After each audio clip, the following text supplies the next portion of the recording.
Buenas noches, este es el cuarto video, me parece.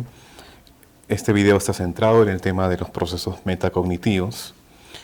Nos hubiera gustado profundizar en el tema, pero se trata de un curso que en pocas semanas quisiera abarcar la mayor cantidad de temas posibles, pensando en que cada uno de los aspectos que se está trabajando en el curso va a tener un impacto real en la labor de un acompañante pedagógico y de un especialista. Eso quiere decir que el tema de los procesos metacognitivos no va a quedar aquí, sino que debería ser profundizado luego en otros espacios de aprendizaje.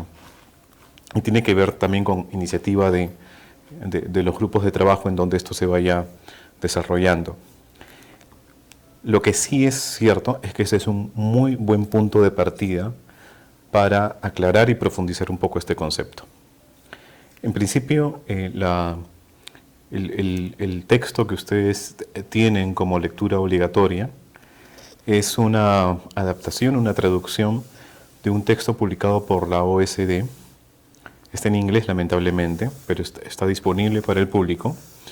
Y bueno, se trata de una muy buena síntesis. Es un texto entero dedicado al tema de la metacognición, aplicado en el contexto del área de matemática, además. Así que la lectura, para alguien que quiera profundizar, va a ser altamente recomendable. El link lo deben tener en las referencias del curso. Lo primero, la primera gran idea que quisiéramos rescatar es la diferencia entre metacognición y procesos cognitivos. Sobre eso, como había yo abordado en una reunión previa, sobre el concepto de procesos cognitivos, no hay mucha claridad, porque desde un marco más psicológico, los procesos cognitivos tienen que ver con, por ejemplo, la memoria o la atención. Pero en un campo más pedagógico, ustedes van a encontrar que se entiende por proceso cognitivo, como mencionaba, a todas aquellas acciones que configuran los verbos con los que se redactan los indicadores y las capacidades. Relacionar, resolver, ¿no? Interpretar, por ejemplo. La lectura lo que provee es una primera diferencia entre proceso cognitivo y metacognitivo. Y pone el ejemplo siguiente. Recordar el número de una tarjeta bancaria o de repente un número telefónico es un proceso cognitivo, el recordar. Pero el ser consciente de que una buena estrategia para recordar ese número tan largo es dividirlo, por ejemplo, en grupos de 3 cifras, eso es metacognición. Luego dice, resolver una ecuación es un proceso cognitivo, pero evaluar si la solución que se genera a partir de esa ecuación responde a la pregunta es un proceso metacognitivo. Entonces, la primera gran idea que uno debería tener clara es la diferencia entre un proceso cognitivo y un proceso metacognitivo. Lo siguiente que el texto propone es que hay dos maneras de entender la metacognición. Una primera manera que está enfocada en el conocimiento y la reflexión de los procesos cognitivos, como ya hemos visto, y otra que tiene que ver con la habilidad, la capacidad para regular los procesos cognitivos. Entonces, la gran dicotomía es conocimiento y reflexión versus la regulación de los procesos cognitivos. Y si nos quedamos en esta primera categoría, el conocimiento y la reflexión de los procesos cognitivos, la lectura propone además una distinción adicional. Este conocimiento y reflexión puede estar dirigido hacia la tarea, hacia la persona o hacia la estrategia. Y se pone unos ejemplos muy claros. Cuando hablamos de conocimiento y reflexión acerca de la tarea, nos referimos a cualidades de la tarea que ameritan reflexión previa antes de emprender finalmente la resolución. Entonces, ejemplos que propone el texto es si es una tarea fácil o difícil, si tengo toda la información que necesito o si la pregunta está claramente definida. Entonces, es una reflexión acerca de la tarea que voy a emprender. En cambio, también hay conocimiento y reflexión acerca de mis características individuales como resolutor. Por ejemplo, si estoy suficientemente motivado para realizar esta tarea, si soy competente para realizarla y qué estrategias se me dan mejor. De repente, hacer un dibujo, por ejemplo. La tercera subdivisión tiene que ver con conocimiento y reflexión nuevamente, pero sobre las estrategias que empleamos. Nos estamos refiriendo a, frente a una tarea, reflexionar acerca de cuál es la mejor estrategia para acometerla. No se trata de escoger la que más me gusta o la que más se me acomoda, sino la que es más pertinente para realizar esa tarea. En la segunda rama, habíamos dicho que había una primera rama que era conocimiento y reflexión sobre los procesos. La otra rama era la regulación de los procesos. O sea que lo que nosotros como participantes del curso tenemos que llevar a los docentes es la idea de que metacognición es conocimiento y reflexión sobre los procesos, pero también regulación de los mismos. Y cuando hablamos de regulación, hablamos de tres etapas fundamentales. El planeamiento, todo lo que configura los preparativos antes de realizar la tarea. Por tarea me refiero a una actividad. El monitoreo, que es durante la tarea, y finalmente la evaluación. Entonces, preguntas puntuales tienen que ver como, en el caso del planeamiento, es qué se supone que debo aprender, qué debo hacer primero, cuánto tiempo me llevará a hacer esta parte de la tarea, qué recursos necesito, etc. Todo eso tiene que ver con planeamiento. El monitoreo es si me estoy acercando a la meta. La evaluación es si cumplí con la tarea eficazmente.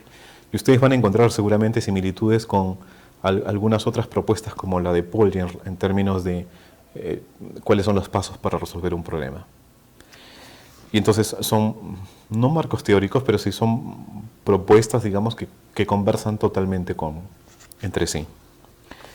Y finalmente hay dos o tres ideas adicionales que me gustaría compartir para que queden muy claras. La primera gran idea es que no hay metacognición en estado puro, que no es una habilidad general, sino que la metacognición, y eso lo dice en el punto 1, se inserta dentro de un dominio específico. Es decir, hay una metacognición específica para el área de matemáticas, si se quiere decir de este modo. Y hay una metacognición específica para el área de comunicación. Si bien es cierto, deben compartir algunos procesos y estrategias, la metacognición se da en un campo específico. Otra de las ideas que también es importante recordar es que la metacognición no es algo que los profesores hagan de manera inconsciente y que los chicos aprendan de manera inconsciente. Es algo que se tiene que explicitar. Por explicitar me refiero a dejar en claro que lo que están haciendo es reflexionar sobre los procesos. Y los chicos tienen que entender que eso es lo que están haciendo. Tienen que ser conscientes de esa reflexión adicional acerca de los procesos o acerca de cómo regulan sus procesos cognitivos. Entonces requiere una enseñanza explícita, implica un esfuerzo continuo y prolongado, no es algo de una sola sesión de clase, y menos, y eso es algo que los participantes deben compartir, la metacognición es un espacio en la clase en donde se hacen preguntas como ¿qué te gustó más de la clase o cómo te sentiste? Eso, por lo menos, eso nada más no es metacognición, es mucho más. Y quisiéramos compartir con estos participantes este marco teórico para que tengan herramientas para decir, es esto, pero también es esto y tiene que ver con lo otro, etcétera, etcétera. Entonces, la teoría es importante y mientras más especialistas y más dominemos un campo conceptual, vamos a entender o vamos a valorar más a la teoría. Yo sé que muchas demandas de los docentes son aspectos prácticos, pero nosotros no estamos en la condición solo de docentes, estamos tratando de acompañar a los docentes, de convertirnos en especialistas, y en ese sentido nosotros necesitamos un marco teórico claro para poder hacer un consejo o para poder dar un consejo.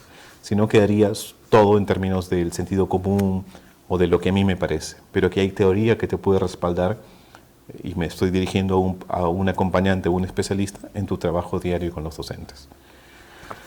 Finalmente, una idea clave en el caso de la matemática es que por un principio de mínimo esfuerzo, los seres humanos privilegiamos algo que se llama economía cognitiva.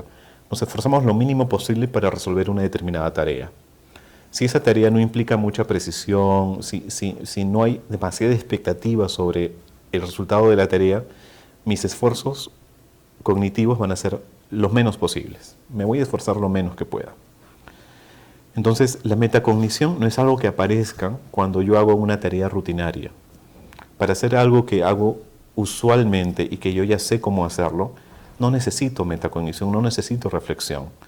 Yo no necesito metacognición para cruzar la calle, porque yo ya sé cuál es el procedimiento. Ver la luz, esperar determinado instante y poder cruzar. Eso lo hago automáticamente, no soy consciente de eso. Pero cuando uno se enfrenta a una tarea que no es rutinaria, sí tiene que poner en juego esas habilidades metacognitivas. Y con esto quiero terminar.